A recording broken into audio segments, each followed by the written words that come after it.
Friends, welcome to my channel. मैं आप लोगों के लिए टैली से रिलेटेड वीडियो सीरीज लेकर आ रही हूँ कि टैली क्या है, टैली में आप कंपनी कैसे ओपन कर सकते हैं, टैली में अकाउंटिंग कैसे कर सकते हैं from basic to technical, which involves inventory accounting also. Cost centre का यूज कैसे करना है, ये मैं छोटे छोटे वीडियो की सीरीज आपके लिए लेकर आई हूँ। तो आज सबसे पहले हम टैली प्राइम का वॉक थ्रू देखेंगे और हर वीडियो में मैं आप लोगों को टैली का शॉर्टकट भी बताऊंगी। जैसे अगर आप टैली ईआरपी 9 में काम कर रहे हैं तो उसमें शॉर्टकट्स की जरूरत होती है। टैली प्राइम तो कस्टमर फ्रेंडली है, जिसमें आप कर्सर से भी कर सकते हैं यूज, और क्रिएट का ऑप्शन भी हर जगह अवेलेबल है। तो कुछ शॉर्टकट्स हैं जब हम टैली में एंट्री करते हैं, तो वो शॉर्टकट भी मैं उसी के दौरान आपको बताते चलूंगी। तो अगर आपने मेरे चैनल को सब्सक्राइब नहीं किया है तो प्लीज इसे सब्सक्राइब कर लीजिए, जैसे ऐसे ही एजुकेशन वीडियो आपको मिलते रहे। और टैली का ये फर्स्ट वीडियो है, इसके बाद नेक्स्ट वीडियोस भी आपको मिलते रहे। तो जब आप टैली डाउनलोड करेंगे तो आप गूगल सर्च इंजन में टैली प्राइम डाउनलोड टाइप करें एंड वहां से टैली सेटअप आप डाउनलोड कर सकते हैं। जब टैली सेटअप डाउनलोड होगा तो उसको आप इंस्टॉल करें। इंस्टॉल करने के बाद आप जब ओपन करेंगे टैली को तो फर्स्ट ये एजुकेशनल मोड में ओपन होगा। आप टैली यूज करने के लिए हमें लाइसेंस लेना पड़ता है, तभी हम प्रॉपरली टैली सॉफ्टवेयर में एंट्रीज कर पाते हैं। टैली एजुकेशनल वो मोड पे भी हो पाएगी एंट्रीज, क्योंकि वो फ्री वर्जन है, पर सिर्फ हर महीने की फर्स्ट को आप एंट्री पास कर सकते हैं। डेली एंट्री एजुकेशनल मोड में नहीं पास हो पाएगी। तो जब टैली प्राइम ओपन होता है तो उसका जो फेस है कुछ ऐसा है। एंड टैली प्राइम जो आया ये लेटेस्ट वर्जन ऑफ टैली है। इससे पहले जो प्रीवियस वर्जन है वो टैली ईआरपी 9 का है। जो नया वर्जन आया है ये टैली प्राइम, ये थोड़ा मोर कस्टमर फ्रेंडली है। आप इजिली नेविगेट हो पाते हैं एक रिपोर्ट से दूसरे रिपोर्ट में। मैं आपको टाइम टू टाइम डिफरेंस भी बताती जाऊंगी tally ERP 9 and tally prime में क्या डिफरेंस है। तो सबसे पहले तो आप देख सकते हैं ऊपर जो टैब है, टैब में फर्स्ट है कंपनी का ऑप्शन।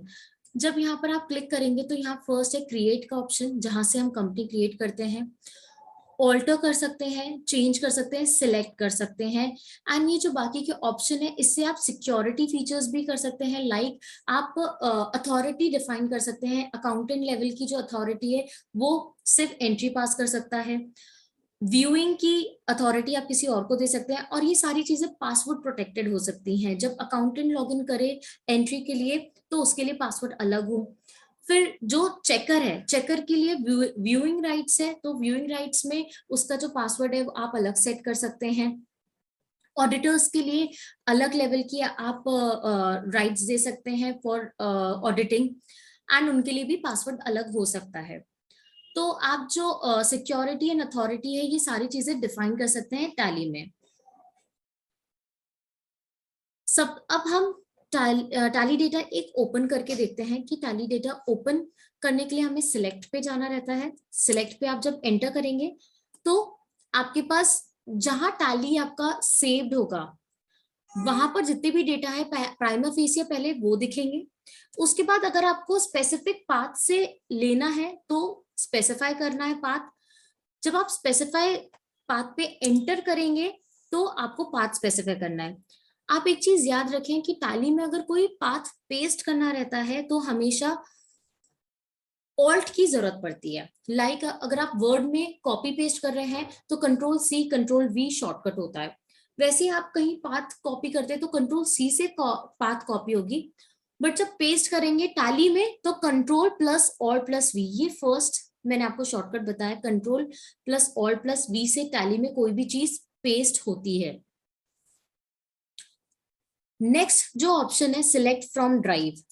अगर आपको पाथ याद नहीं है या आप पेस्ट नहीं करना चाहते तो ये टैली प्राइम का फीचर है। ये फर्स्ट डिफरेंस है ईआरपी 9 और टैली प्राइम का। अब यहाँ पर आप ड्राइव से सिलेक्ट कर सकते हैं कर्सर से। इससे पहले टैली ईआरपी 9 तक आपको कंपनी अगर ओपन करनी है तो आपको पाथ स्पेसिफाई करना रहता था।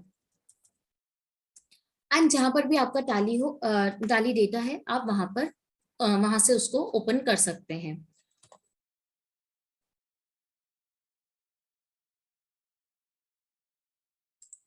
नेक्स्ट जो है वो डेटा है। डेटा में आपको बैकअप मिलेगा। अगर टैली डेटा आपको बैकअप करना है तो यहाँ से डेटा में जाके बैकअप में आपको एंटर करना है।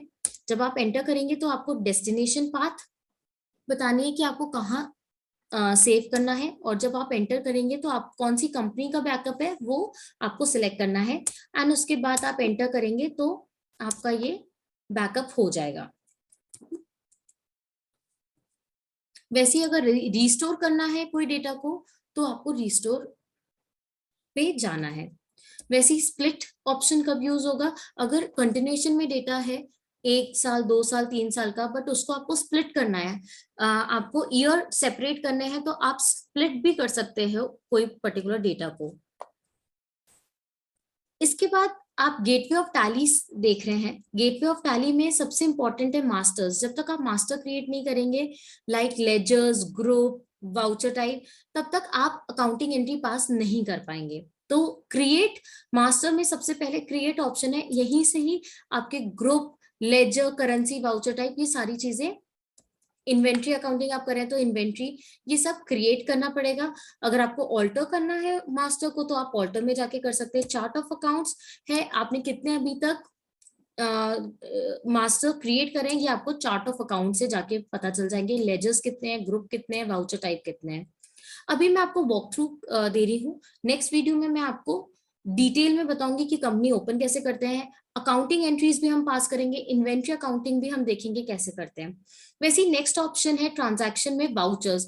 ये वाउचर्स वाला जो पॉइंट ऑप्शन है, यहीं से ही सारी अकाउंटिंग एंट्री पास होती है।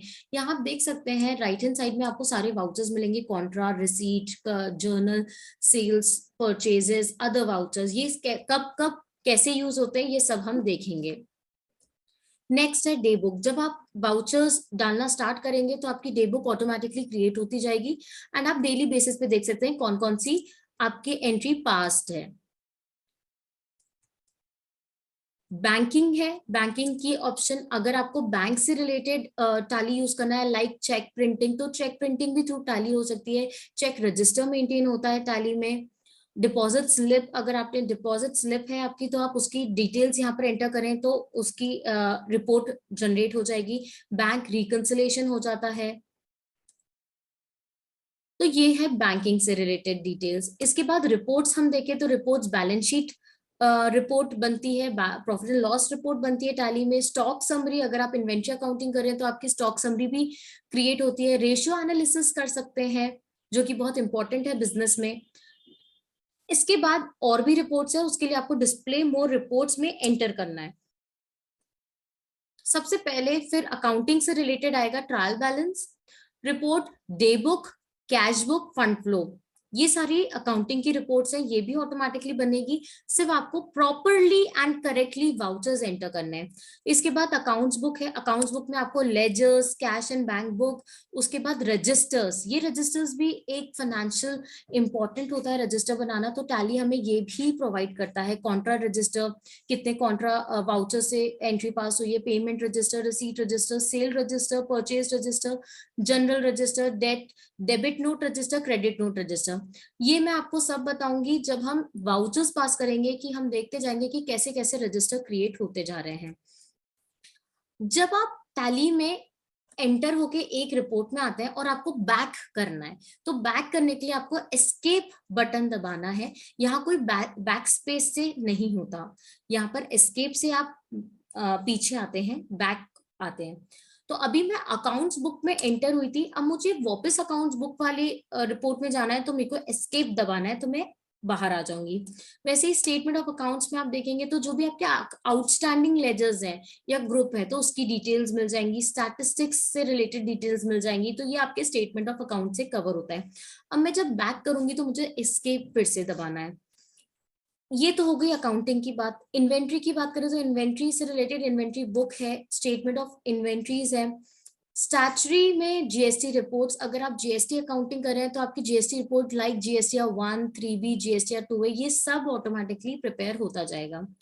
इसी के साथ साथ बहुत इंपॉर्टेंट रिपोर्ट जो आती है वो है एक्सेप्शन रिपोर्ट। एक्सेप्शन रिपोर्ट हमें ये बताता है कि जब हम अकाउंटिंग कर रहे हैं टैली में तो हमसे क्या गलती हो गई है। एक्सेप्शन रिपोर्ट में आप देख सकते हैं वेरियस रिपोर्ट्स हैं, ऑप्शनल वाउचर्स कितने यूज हुए हैं, कैंसिल कितने हुए हैं वाउचर्स। उसके बाद नेगेटिव लेजर और नेगेटिव स्टॉक, ये ऑडिट से रिलेटेड बहुत इंपॉर्टेंट पॉइंट है। अगर नेगेटिव लेजर है, आप अकाउंटिंग करते जा रहे हो और लेजर नेगेटिव होता जा रहा है, for example cash in hand आपके पास नहीं है बट आपने तब भी कैश पेमेंट कर दी, तो आपका कैश नेगेटिव हो जाएगा। जब आपके पास कैश नहीं है तो आपने पेमेंट कैसे कर दिया, तो वो लेजर हमें यहाँ से पता चल जाएगा कि ऐसी कैसी अकाउंटिंग हुई है या थोड़ी एंट्रीज गड़बड़ हो गई हैं, तो हमें ये लेजर्स बताते हैं। वैसे ही स्टॉक अगर आपके पास नहीं बट आपने बेच दिया, तो this will create negative stock. तो नेगेटिव स्टॉक की डिटेल्स आपको पता चल जाएंगी। अगर कोई रिसीवेबल्स है जो कि ओवरड्यू हो गए हैं, पैसे मिल ही नहीं रहे हैं, तो उसकी लिस्ट हमें ओवरड्यू रिसीवेबल रिपोर्ट से मिल जाएगी। वैसे हमें पे करना है बट अभी ओवरड्यू हो चुके हैं, तो ऐसे कौन कौन से क्रेडिटर्स हैं जिनको हमने नहीं पे किया, वो हमें ओवरड्यू पेबल्स रिपोर्ट से मिल जाएगी। तो ये तो रहा एक्सेप्शन रिपोर्ट। मैंने फिर से एस्केप बटन दबाया, उसके बाद ही मैं बैक आई हूँ। इसके बाद है लास्ट एनालिसिस एंड वेरिफिकेशन। ये ऑडिट से रिलेटेड पॉइंट्स है जिसमें आप डेटा एनालिस कर सकते हैं। कोई ऑडिटर डेटा एनालाइज कर सकता है कितने वाउचर डले हैं, कितने सैंपल चेक हुए हैं, और वाउचर वेरिफिकेशन, कोई उसके रिमार्क्स है पर्टिकुलर वाउचर से तो वो यहाँ पर पुट कर सकता है। आप देख सकते हैं मैंने एंटर करा है, तो वाउचर वेरिफिकेशन में टोटल कितने हैं, सैंपल वाउचर कितने चेक हुए हैं, sample verified, internal observation pending या क्लेरिफाइड।